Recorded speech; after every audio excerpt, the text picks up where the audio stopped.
Hello बच्चों, जुले सलाम, नमस्ते। कैसे हैं आप सब? मैं निधि हमीजा, आपकी साइंस की टीचर, जिस साइंस को आप एनवायरमेंटल स्टडीज भी कहते हो। तो हम यहाँ पे आपको साइंस की ऑनलाइन क्लासेस दे रहे हैं, जहाँ पे आपको वहाँ पे कैट आपको ऑफलाइन इसको सारा समझाएंगे। आप लोगों को पढ़ाने के लिए, आपकी नॉलेज को बढ़ाने के लिए बहुत अच्छे से काम कर रहे हैं। उसी तरह से आपने भी हमारे इन चैप्टर्स को अच्छे से समझना है, कैट की हेल्प लेनी है। और सबसे इम्पॉर्टेंट चीज, जो भी चैप्टर आप समझ रहे हो, जो भी वीडियो आप देख रहे हो, उसमें जो भी आपको होमवर्क या असाइनमेंट्स दी गई हैं, आपको उनको बहुत अच्छे से करना है। कुछ नहीं समझ आता तो आप कैट की हेल्प ले सकते हो, या हमारी वीडियोस को ही बार बार आप चला के देखकर समझ सकते हो। तो फिर आज का चैप्टर शुरू करें। हाँ जी, क्या हाल चाल बेटा? Everyone fine? Okay, clap for yourself for doing such a nice homework. बहुत अच्छा, आपकी कैट ने होमवर्क दिखाया मुझे बहुत ही अच्छे बढ़िया तरीके से, बहुत अच्छे से आपको समझ आ रहा है, आप इंटरेस्ट ले रहे हो और होमवर्क भी बहुत अच्छे से कर रहे हो। I am very happy. तो सब अपने लिए क्लैप करें सब। Very good, very nice. Now हमने कौन सा टॉपिक छोड़ा था, कौन बताएगा? मैं नहीं बताऊंगी, आप लोग बताओ। हाँ जी, कौन बताएगा? वेरी गुड, कौन सा? Yes yes, tiny insects. Very good, tiny animals, tiny insects नहीं बेटा, टाइनी एनिमल्स। इंसेक्ट्स तो होते ही टाइनी है, तो वो टाइनी एनिमल्स के अंदर कौन से आते हैं? Insects, mosquitoes, house fly, cockroaches. क्या क्या किया था हमने फीचर्स किए थे। फीचर्स मतलब इंसेक्ट्स की बॉडी में क्या क्या चीजें होती हैं, उनकी बॉडी कितने पार्ट्स में डिवाइडेड होती हैं, कैसे वो क्रॉल या फ्लाई करते हैं, और क्या किया था हमने कि उनसे कौन कौन से डिजीजेस होते हैं। ठीक है, अब आज हम करेंगे हार्मफुल इंसेक्ट्स,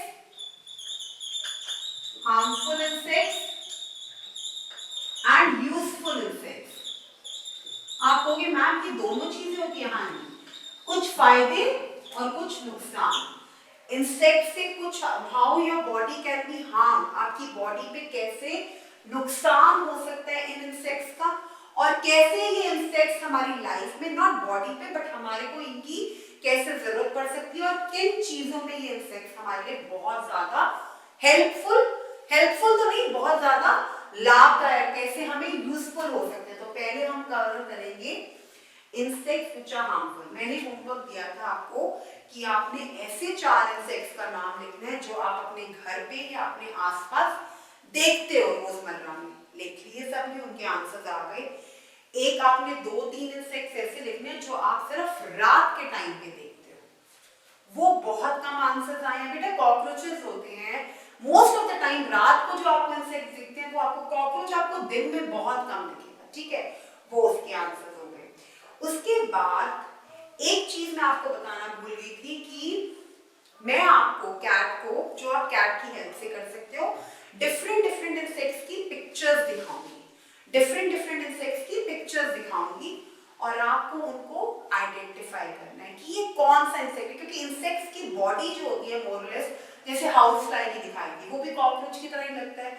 मस्किटो और एंट्स को आप थोड़ा आइडेंटिफाई कर सकते हो। तो ऐसे इंसेक्ट्स की पिक्चर मैं पेस्ट करके आपको दिखाऊंगी इस क्लास के एंड में, या कैट को दूंगी। आप उनको देख के हैंड्स अप करके मैम को उनका आंसर बताओगे कि ये कौन सा इंसेक्ट है। ठीक है, इतना समझ आ गया। अब harmful, how insects can be harmful, how insects can be harmful, किन वजहों से, किन रीजन से ये छोटे छोटे टाइनी एनिमल्स, छोटे छोटे कीड़े मकोड़े हमारे लिए हार्मफुल हो सकते हैं। Mosquitoes and house fly, mosquitoes and house fly very harmful. Mosquito को देख रहे कैसे ब्लड में, अच्छा मैंने जब चैप्टर स्टार्ट हुआ था तब कहा था कि मलेरिया एंड डेंगू वो किससे होता है? मस्किटो से। पर वो होता कैसे? क्योंकि मस्किटो हमारा ब्लड को सक करता है, ह्यूमन बींग्स की बॉडी पे बैठता है और अपनी, देखो कैसे ब्लड सक करता है, दिख रहा है आपको? इट सक्स, ऐसे ऐसे करके सक करता है, एंड लेग्स पे, बॉडी पे, as a result of which हमें फीवर होता है, और उस फीवर से it tend to be a dreadful diseases like malaria and dengue. Some insects bite or sting. कुछ इंसेक्ट्स बाइट करते हैं, खाते हैं, और कुछ डंक। स्टिंग क्या होता है? स्टिंग, STING, डंक मारना। मधुमक्खी होती है ना। अब लद्दाख में, यहाँ पे इंडिया में तो बहुत बड़े बड़े जो ट्रीज होते हैं या बहुत बड़ी बड़ी जो बिल्डिंग्स होती हैं, वहां पे मधुमक्खी का ना एक बड़ा सा वेब बन जाता है, छत्ता बन जाता है, जहाँ पे थाउजेंड्स और लैक्स में मधुमक्खियां होती हैं and they are very very harmful. How come? क्योंकि जरा सा उनको छेड़ा वो उड़ने लग जाती है, और वो अगर आपको ऐसे बाइट कर दे तो आपकी स्वेलिंग हो जाती है। बाइट नहीं करती है, वो स्टिंग करती है, डंक मारती है। स्टिंग क्या होता है? एकदम से आके आपको पता भी नहीं चलेगा, वो डंक मारेगी, आपको ईचिंग होगी, आपको लगेगा मैं उस पर कुछ भी करूं और वो रेडनेस हो जाएगी आपकी, और वो इतना स्वेलिंग हो जाएगी और बहुत पेनफुल होगा। तो इंसेक्ट्स कैसे हार्मफुल हैं? बाइट करते हैं या स्टिंग करते हैं? दे बाइट और स्टिंग, ठीक है। दे कैन कॉज पेन, और इस बाइटिंग और स्टिंग से पेन होती है एंड इस वजह से वो डिजीजेस को भी आप इस वजह से इनकी बाइटिंग से या स्टिंग करने से it can cause to lot of diseases, बीमारियां, जिसमें मेन मलेरिया है, डेंगू है, मॉस्किटो से, ठीक है। पेन होता है, डिजीजेस होती हैं, ये तो पहला रीजन हो गया इनका हार्मफुलनेस का। Mosquitoes bite spread diseases like malaria and dengue, वो हमने बोल दिया। House fly sit on garbage, अब देखो बहुत कूड़ा करकट पड़ा है, बहुत गंद पड़ा है, स्मेल वाली चीज है, कहीं पे कूड़ा इकट्ठा हुआ है, तो हाउस फ्लाइज क्या होती है, ये इतनी डेंजरस होती है, ये वहां जाके बैठती है और वहां से जो भी जर्म्स अपने अंदर उठाती हैं आके हमारे खाने पे बैठ जाती है या हम पे बैठ जाती है। दे sit on garbage and रॉटन food, बड़ा सड़ा हुआ गला हुआ खाना कहीं पड़ा है, कहीं पे गार्बेज पड़ा है, वहां पे जाके बैठती है and germs from things stick to them. जितने भी गंदे गंदे जर्म्स होते हैं उस कंटामिनेटेड उस रॉटन फूड पे, रॉटन फूड मींस सड़ा गला खाना, आपकी मम्मा ने जैसे फॉर एग्जांपल कोई सब्जी काटी, कोई पील किया, किसी को छीली कोई चीज, इकट्ठा किया सामान, और मान लो वो गार्बेज वहां पे पड़ा हुआ, वहां फेंक दिया, डस्टबिन नहीं था, नहीं फेंका, वहां पे बड़ी सारी हाउस फ्लाइज आकर बैठ जाएंगी। और उनमें क्या होता है कि उन हाउस फ्लाइज में वहां के जो गार्बेज का जर्म्स होते हैं वो चिपक जाते हैं, और वही जर्म्स को वो उठा के हमारे घरों में, हमारी बॉडी पे आके बैठ जाते हैं। तो क्या होता है उससे, वो हम पे सेट करती है, दिस कंटामिनेट्स द फूड, और खानों पे कंटामिनेट्स, देखो कितने नए नए वर्ड आप सीख रहे हो। कंटामिनेट्स, कंटामिनेट्स का मतलब खराब करना, उसको इम्प्योर करना, गंदा कर देना। तो जो मक्खियां होती हैं, हाउस फ्लाई होती हैं, पहले वो गंद पे जाके बैठती हैं, वहां से उड़ती हैं because they fly and they sit on our body, और हमारा जो खाना अनकवर्ड है उस पे जाके बैठती हैं। इससे क्या होता है, हमारा फूड कंटामिनेट हो जाता है। फूड मतलब खाना, जो खाना हमने खाना है वो इम्प्योर, वो गंदा हो जाता है, जर्म से भर जाता है। किससे भर जाता है? Filled with germs. अब आपकी ग्रैंड मदर या आपके घर के बड़े हमेशा क्यों कहते हैं, why they always say that you have to keep your food covered, why should we not eat uncovered food. हमें हमेशा ढका हुआ खाना, जो खाना प्लेट से, फॉइल पेपर से, किसी से ढका हुआ है, वो ही हमें खाना चाहिए। जो अनकवर्ड फूड है वो हम नहीं खाते, और हमें मना किया जाता है सिर्फ इस वजह से, because of house flies and tiny animals and insects. Because वो जब खाने पे बैठते हैं, कंटामिनेटेड पूरे गार्बेज डंप पे पता नहीं कहां से वो जर्म्स इकट्ठे करके अपनी बॉडी पे चिपका के लाते हैं, और वो ही जर्म से रिलेटेड अपनी बॉडी हमारे फूड पे बैठ जाते हैं, और हमारा फूड बिल्कुल जर्म से भरा हुआ कंटामिनेटेड हो जाता है। इसीलिए हम हमेशा कहते हैं हमें बाहर से, हॉकर से या किसी भी से जो अनकवर्ड फूड है वो नहीं खाना चाहिए, because it is full of germs and it can cause diseases. उन्हीं जर्म्स की वजह से हमें बीमारियां होती हैं, ठीक है। तो ये दो रीजन हुए कि how insects are very much harmful to us. Okay, अब मुझे पता नहीं, आप लोग बहुत छोटे हो, आपने पेस्ट्स के बारे में पढ़ा कि नहीं पढ़ना, और जिसको बोलते हैं दीमक। जैसे आपके वो इंसेक्ट हमें दिखता नहीं है, ठीक है, और वो ज्यादातर वुडन चीजों पे लगता है। अब आपके घर में बेड के ड्रॉर्स होंगे, फर्नीचर ड्रॉर्स होंगे, आपकी मम्मा किचन में जहाँ सामान रखती है वहाँ ड्रॉर्स होंगे, आपके टॉयलेट्स में वॉशरूम्स में ड्रॉर होंगे। तो और वो जो इंसेक्ट है जिसको हम दीमक बोलते हैं वो ज्यादातर कहाँ पे आती है, जहाँ पे वुडन चीजें होती हैं, जहाँ पे वुड की चीजें होती हैं, लकड़ की चीजें होती हैं। तो वो क्या करती हैं, वो वहां अंदर धीरे धीरे धीरे धीरे धीरे धीरे उस लकड़ को खाते जाते हैं। As a result of which वो हमारे फर्नीचर, हमारे डोर सबको डैमेज कर देते हैं और उसका हमें पता ही नहीं चलता। हमें बहुत टाइम बाद जब हम खोलते हैं कोई बेड या हम ड्रॉर खोलते हैं जो हमने बहुत टाइम से नहीं खोला, उसको देखते हैं तो वहां पे वो ऐसे कुछ वो लकड़ी, जैसे आप ये वुडन दरवाजा दिख रहा है, अगर आप कुछ ऐसे कोई भी चीज आप वुडन देख रहे हो, फॉर एग्जांपल ये टेबल वुडन है, ठीक है, अब ये सारा अनकवर्ड है, यहाँ पे आपको सब कुछ दिख रहा है, आपको कुछ नहीं नजर आ रहा कि इस फर्नीचर पे, इस वुड पे कोई कीड़ा लगा हुआ है, लेकिन कोई चीज बहुत दिनों से बंद है, कोई अलमीरा, कोई भी आपके घर का, कभी आप नोट करना जो खुला नहीं है, और खुला भी है तो आपने नोट नहीं किया, आपके मम्मा पापा ने नोट नहीं किया, उसमें वो वुड जो है वो धीरे धीरे धीरे धीरे धीरे खराब होती जा रही है। उसका क्या रीजन है, ये टाइनी एनिमल्स, इंसेक्ट जिसको हम क्या बोलते हैं, पेस्ट कंट्रोल वाले आते हैं, ये जो जिनका हमें पता नहीं चलता paste, they keep on eating that wood thing, वो उस वुडन चीज को खाते जाते हैं, as a result of which एक टाइम पे आके आपकी वो अलमीरा, आपका फर्नीचर बिल्कुल खराब होना शुरू हो जाता है। ये एक हार्म है। क्या हुआ, एक आपको स्टिंग और बाइट हुआ, एक फूड कंटामिनेट हुआ, एक आपके फर्नीचर जो कि वुड का बना हुआ है, वुडन फर्नीचर, वो खराब हुआ, और बग्स एंड लाइस। अच्छा, बहुत गलत है ये पूछना, बट किन किन बच्चों के बालों में जुए हैं, पता है तो जुए वो आपके बालों में होती है और बच्चों के सिर में होती है।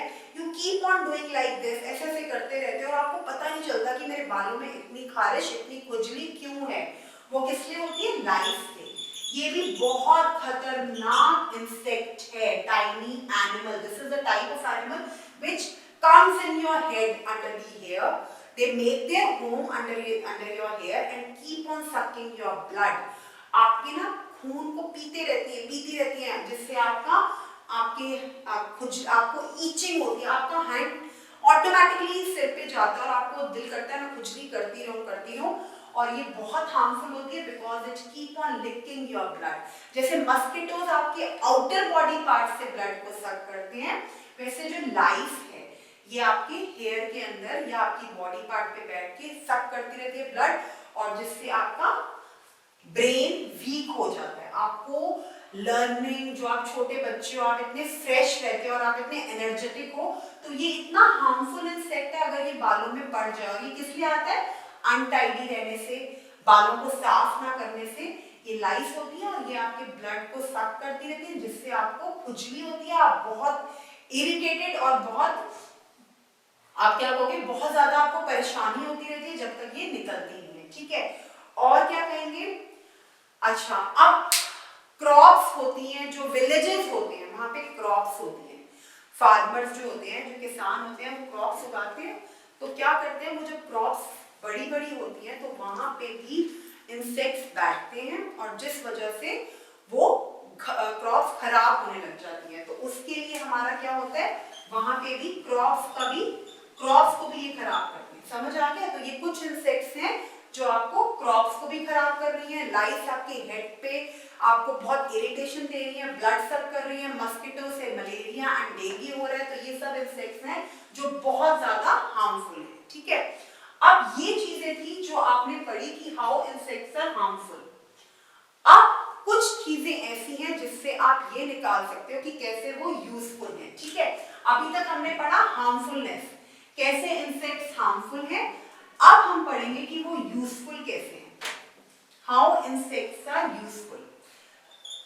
यूजफुल इंसेक्ट्स, कुछ इंसेक्ट्स ऐसे हैं जो आपके लिए बहुत ही यूजफुल हैं, बहुत ज्यादा यूजफुल हैं। सबसे पहले यूजफुल इंसेक्ट्स में आएगा हनी बी, मधुमक्खी, जो मैं अभी आपको बता रही थी कि मधुमक्खी का ऐसे छत्ता बन जाता है और अगर जरा सा उसको छेड़ो या कुछ करो तो वो सारी मधुमक्खियां उड़ना शुरू हो जाती हैं और वो क्या करती हैं, किसी के ऊपर भी आके बैठती हैं। वो इतनी तेज स्टिंग करती हैं कि आपको एक तो पेन होती है और उस एरिया पे इतनी पेन होती है कि वो स्वेल होके इतना बड़ा हो जाता है। लेकिन उसी हनी बी के हमें फायदे भी बहुत हैं। क्या फायदे हैं? हनी क्यों होता है? हनी, अब आप जैसे इतने ठंडी कंट्री में रहते हो, हनी होता है शहद। ये शहद हमें किससे मिलता है? हनी बी से, जैसे मधुमक्खियों से। कैसे मिलता है वो? हनी बी जो है एक नेक्टर फ्लावर्स होते हैं, उसके नेक्टर को सक करती हैं, वहां से उनका हनी इकट्ठा होता है and they make Honey with this nectar. Flower में जो नेक्टर होता है उससे हनी वो अपनी बॉडी में इकट्ठा करती है और इस हनी के इतने फायदे होते हैं। जैसे आपकी जगह जहां आप रहते हो इतनी ठंडी जगह है और मम्मा क्या करती है, बच्चों को रोज हनी का एक स्पून पे दे दो तो बच्चे फटाफट से अपना, क्योंकि वो आपकी इम्यूनिटी को आपको इतना अच्छा करता है हनी, उससे कोई कोल्ड नहीं, कोई कफ नहीं, कोई स्नीजिंग नहीं, कुछ भी नहीं। तो हनी बी, इस इंसेक्ट का क्या फायदा है हनी बी का? We are able to get, हमें क्या मिलता है? हनी। क्या मिलता है हमें? शहद, हनी, ठीक है। और butterflies and some other insects help to transfer pollen grain, वो आपको अभी नहीं समझ आएगा। बटरफ्लाइज का अपना एक यूज है फॉर पोलन ग्रेन, ओके। और उसके बाद हमारा है cocoon, silk worm. Silk worm, इसमें क्या होता है? Silk worm is a type of worm, very very small insect, very worm, ठीक है। इसके कोकून से हमारा सिल्क बनता है, silk. We get silk from the cocoon of silk worm. Silk क्या होता है बेटा? मम्मा, आपकी ग्रैंडमा, आंट्स, जितने भी लोग हैं वो सिल्क की साड़ी, सूट्स पहनती है ना, वो सिल्क कहाँ से मिलता है? वो सिल्क कहाँ से आता है? इस इंसेक्ट से, इस वॉर्म से। सिल्क वॉर्म कहाँ से? सिल्क वॉर्म के कोकून से, ठीक है। इतना डिटेल में जाने की जरूरत नहीं है, बट आपको इतना पता होना चाहिए जहां पे इंसेक्ट्स इतने हार्मफुल हैं, साथ ही साथ इंसेक्ट्स के यूजेस भी हैं। Insects are useful as well, okay. Insects can be useful, see the screen. कैसे यूजफुल हैं? Honey bees, butterflies, silk worm. Honey bee, see this honey bee, ठीक है। This butterfly try to collect the pollen grain from the flowers. Honey bee making the honey from the nectar of the flowers. Silkworm, cocoon of silkworm is making silk. उससे हमें silk मिल रही है, ठीक है। ये uses हो गए insects की। अब कुछ insects ऐसे हैं जिनको हम बोलते हैं spiders and worms. स्पाइडर के बारे में सबको पता है, सबको पता होगा। Spider, another insect, another tiny animal या another insect। कौन कौन से हैं? Spider and worm। कुछ अलग इंसेक्ट, स्पाइडर और worm। सी, अब ये क्या चीजें हैं? सी, spider, worms। worms earthworm snake जो crawl करते हैं। Spiders are another type of tiny animals, but they are not insects. ये spiders जो हैं वो भी बहुत छोटे animals हैं, but actually they are not insects. इनके कितने legs होते हैं octopus की तरह? 8 legs, ठीक है। And while insects के कितने होते हैं? 6। लेकिन इनके कितने हैं spider के? स्पाइडर के कितने हैं? 8 और इंसेक्ट्स के कितने हैं? 6, ठीक है। The body is divided into 2 parts. इनकी बॉडी जो है 2 पार्ट्स में डिवाइड होती है, यू कैन सी, ठीक है। उसी तरह से वर्म्स जो होते हैं लॉन्ग, इनकी ट्यूब लाइक स्ट्रक्चर होती है। क्या है इनका वर्म का? Tube like structure and they crawl and creep on the floor, ठीक है। And these are different type of insects, not actual insects, but these are called spiders and worm. Okay. अच्छा, अगर लद्दाख में रेन आती है, बिल्कुल आती होगी, तो कौन सा वर्म आपको रेनी सीजन में दिखता है? Name a worm that you can see Name a worm that you can see in rainy season. Okay? Worm देखो जो आप rainy season में आप देख सकते हो. Name a worm that you can see in rainy season. इसका answer आपको देना है कौन सा worm है जो आपको rainy season में दिखता है. ठीक है? Okay. Now last हमने ये चैप्टर खत्म कर लिए. कुछ एग्जाम्पल्स आपसे पूछ रही हूँ, वो आप मुझे बताओगे या कैच की हेल्प से उनको अपनी कॉपी में करोगे. A worm that help to produce silk. वो worm जिसकी वजह से आपको सिल्क मिलता है. हाँ जी, क्या आंसर है? Silk worm. Very good. An insect that can fly. कौन सा इंसेक्ट ऐसा है जो फ्लाई करता है? Yes, you. Very good. Housefly. Or very nice. Other butterfly. Small insect but fly. An insect that cannot fly. Insect but cannot fly. And or worms. हमने अभी पढ़ा कि worms can't fly. They crawl. And worms. Okay. An insect that can crawl and fly both. Yeah, yes, you, yes, very good. Cockroaches and beetles. Insects that can crawl and fly both. A worm with ये मैंने आपको नहीं बताया, but एक ऐसा worm जिसके बहुत सारे legs होते हैं, उसको क्या बोलते हैं? Caterpillar. Very very interesting worm. बहुत सारे इसके legs होते हैं and it is like a train के डब्बे नहीं होते जैसे. Then that worm is called, which has many legs, is called caterpillar. ये हो गए आपकी रिविजन. जो मैंने आपको अभी करवाया था उससे रिलेटेड मैंने आपसे क्वेश्चन पूछे. अच्छा, अब आप क्या करो, बहुत कलरफुल सी पिक्चर बनाओ. क्या करोगे अब इस चैप्टर के एंड में? कलरफुल सी कोई भी इंसेक्ट जो आपको इजी लगता है उसको एक पेपर पे बनाओ. ठीक है? उसकी कटिंग करो और उसके ऊपर थ्रेड लगाओ. जस्ट टू शो इट कि वो इंसेक्ट मूविंग है, उस थ्रेड को कहीं वॉल पे पिक कर दो ताकि when air comes or when fan is on, तो फैन तो और लद्दाख में ऑन ही नहीं होंगे, बट जब भी कोई ठंडी हवा या कुछ चल रही है, that paper will move and you will feel as if that insect is flying. तो क्या करोगे आप? आपने क्या करना है? आपने करना है एक्टिविटी में you will make a beautiful picture of insect. After making the picture, you will cut the shape of that insect. Make a hole on that sheet and put a thread in that and then paste the thread on the wall so that we can get an effect. हमें effect मिले, that is a moving insect. Okay? Bye.